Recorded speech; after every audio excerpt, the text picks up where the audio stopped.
தினம் செய்தித்தாள பார்த்துட்டு இருக்கீங்களா? 5 வயது குழந்தை பாலியல் கொடுமைகள். 5 வயது. அப்பா, அந்த மிருகம் என்ன பண்ணலாம்? அந்த மிருகத்தை சொல்றாங்க கொண்டு விடணும். அவ்வளோ ஆத்திரம், அவ்வளோ கோபம் வருது. 8 பேர் சேர்ந்து ஒரு குழந்தைய பாலியல் வன்கொடுமை, 7 பேர் சேர்ந்து ஒரு கல்லூரி பெண்ணை கற்பழிக்கிறது. இது நான் நினைச்சேன் இது பீகார், சத்தீஸ்கர், உத்தரப்பிரதேசம் இல்ல, நம்ம ஊர்ல நம்ம தமிழ்நாட்டுல நடக்குதுன்னா இதை நடக்க விடணுமா? விட்டு முடியுமா? அவங்கள இந்த பயம் இல்லை, அவனுங்களுக்கு இந்த பயம் இல்லை.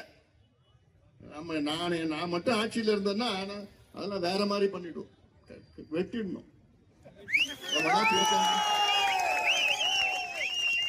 எவன் செய்யறானோ வெட்டி முடிச்சு நான் வாழ்க்கையில் நினைக்க மாட்டேன். அதுக்கப்புறம் எவனும் பண்ணுவானா? ஐயோ இவனுக்கு வெட்டிடுவானுங்கடா, அந்த பயம் வரணும். இல்ல, இப்ப பயம் இல்ல.